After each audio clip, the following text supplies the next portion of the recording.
Hello, Bohdan Nahaylo, welcoming you to another interview for Kyiv Post. And I'm delighted to have as my guest this week an old colleague of mine. We go back decades to the late 70s, in fact, and early 80s, when we were both involved in supporting, helping prisoners of conscience in what was then the Soviet Union, fighting against political abuses of psychiatry, etc. And this is Robert van Voren. Welcome, Robert. Thank you very much. Now, tell us a little bit about yourself. I'll just interject that you're actually from the Netherlands. You've ended up in Vilnius. You've been a very active human rights campaigner, and you've been very heavily involved in the issues of mental health and working in that sphere. So please tell us a little bit more about yourself and what has brought you to Ukraine this time. Okay. So, well, actually, I'm Canadian. I was born in Canada, but grew up in the Netherlands. And for almost a quarter of a century now, I'm living in Lithuania. So I'm teaching Soviet, post-Soviet studies in Kaunas at Vytautas Magnus University. I run the Sakharov Center there, Andrei Sakharov Research Center for Democratic Development, and still in charge of what is now called Federation Global Initiative on Psychiatry, which is a continuation of the group that was established in 1980 to fight the political abuse of psychiatry in the Soviet Union. And basically, we are back to square one because now we are fighting political abuse of psychiatry in Russia, which is really, really on the rise. Amazing how everything the is wheel back to of history has turned. Yeah, it's amazing. And in a way scary, of course. Scary, and prisoners of conscience and déjà vu, and we thought it was over. And sentences, similar to Stalin times, so it's really quite horrible. So here, Ukraine, I've been here since 1990, so I've been working in the country for 34 years, in the crossroads between mental health and human rights.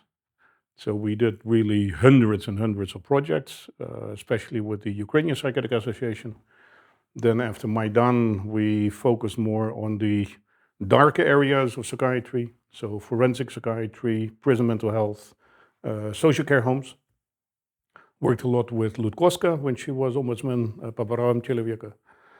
And after the invasion, we focused initially on trying to keep the mental health care institutions going, so delivering humanitarian aid, medication, Pampers. Then we worked on providing them with big generators. Then headlamps for medical personnel, so during blackout they could go to the departments. And gradually we slid into the whole field of veteran mental health. Let me just take you back a bit. In those early days when we first knew each other, among the victims of political abuse of psychiatry were Ukrainians, Leonid Plющ, General Grigorenko. How difficult was it to deal with them once they were released? Were there a lot of psychological problems or post-traumatic problems? I'm not a specialist, but how did their situation compare to, for example, the health problems, mental health problems that soldiers coming from the front face today? Well, the thing is that when the Soviet Union came to an end and they, wound up in a free country, talking about post-traumatic stress was not an issue, right? Like my very close friend is Semyon Gluzman, who spent 7 years in camp, 3 years in exile for opposing the political abuse of psychiatry. And I always told him that, Slava, listen, you are really traumatized. No, not. And this went for a very long time. And actually in 1991, we decided to make videos of people that learned to live with trauma or overcome trauma. And it was done with a friend of mine here, a filmmaker, Lesya Harchenko. And so because she's in Kiev, most of the clips are about Ukrainians actually. And he is in one of the clips and he talks about his trauma, right? So in that sense, there is a big difference. And yeah, I think people like Leonid Plющ, of course, they were affected. Mykola Plahotniuk never wanted to talk about his time in psychiatric hospital because it was too painful. I have a friend, he is still around, Viktor Davidov. He was in Blagoveshchensk for 4 years. When he starts talking about it, he basically starts crying. So, but that it was a very unexplored area in this country.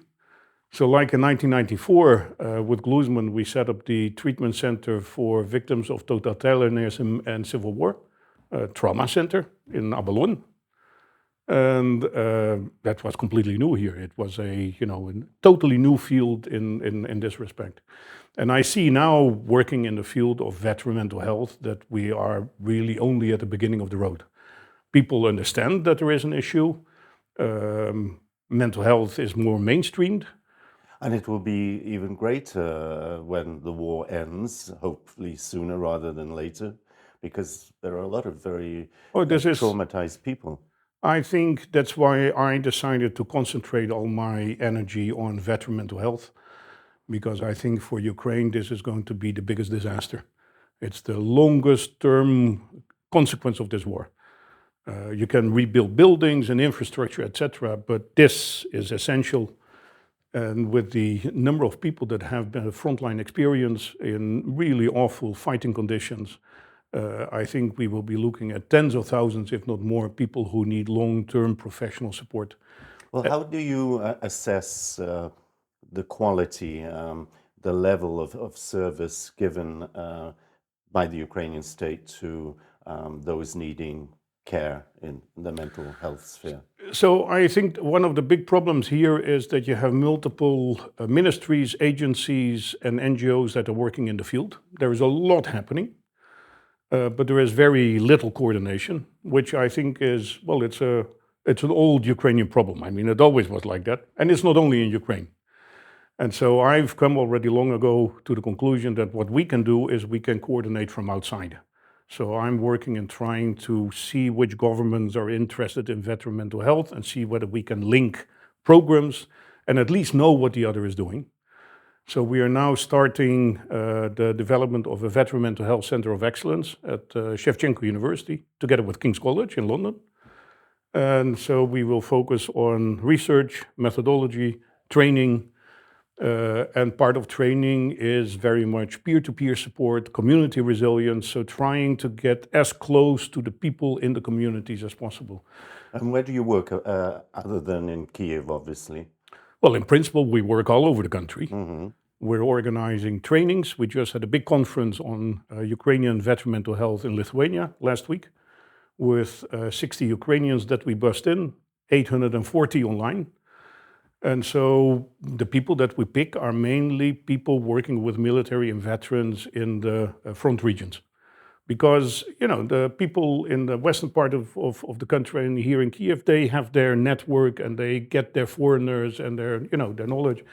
But, if you're working out in Mykolaiv or Zaporizhia or, Kharkiv, then you really need this type of support.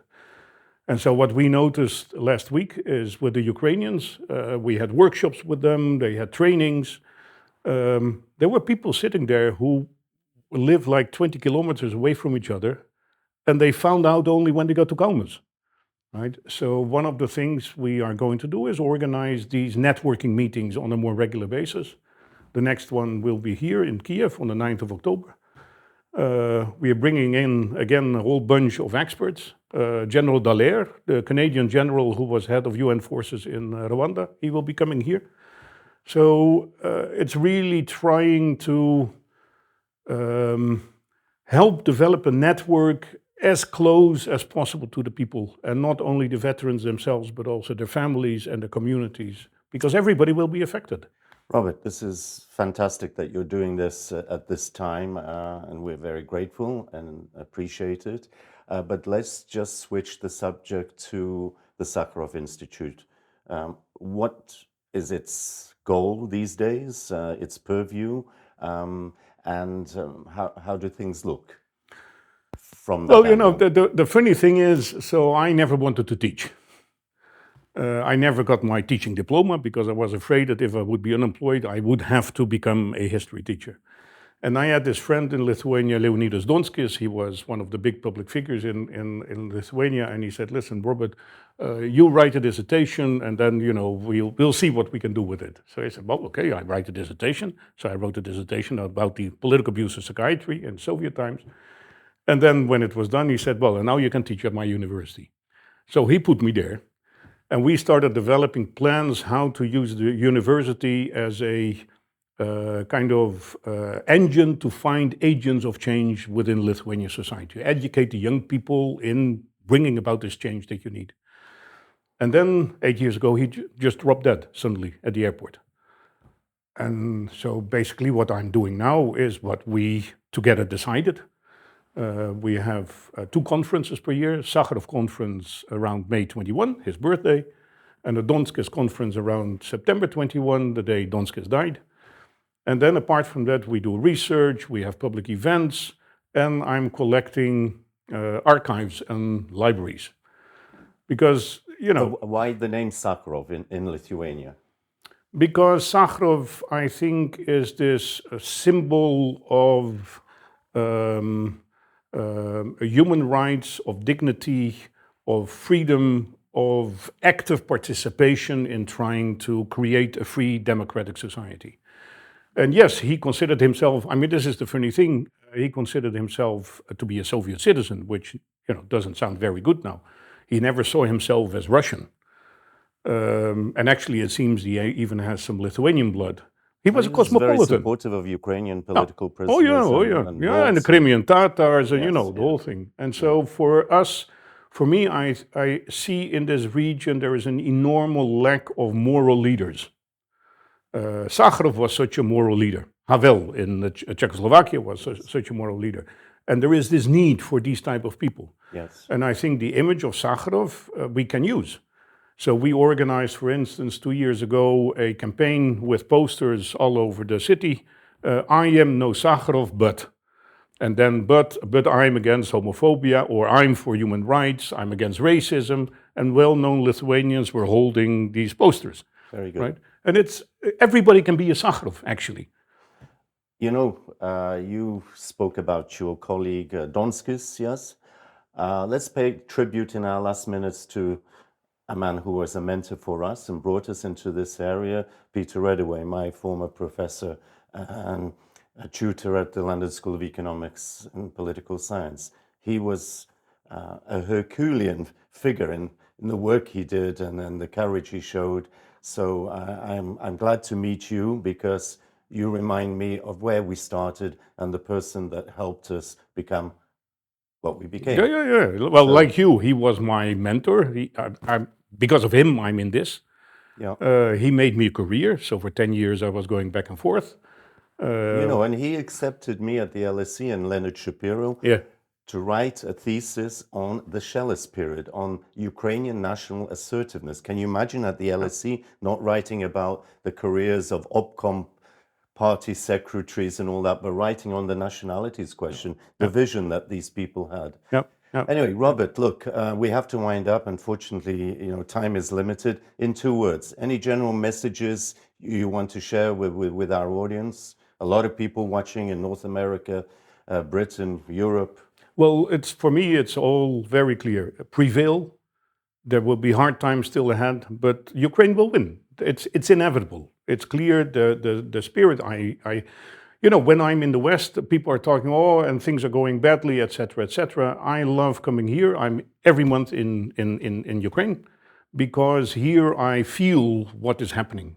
This is going to be a central part of Europe with an enormous potential, with a lot of problems, but that is stuff that we can deal with, and that's what I'm trying to do here. Let's hope that it's going to work out that way. I'm sure it will, but let's hope that it works out sooner rather than later. I've been talking to Robert van Voren, and I invite you to think about the things he said, mental health, and to help us out in this very critical sphere now and in the future. Thank you. Thank you very much, Bohdan.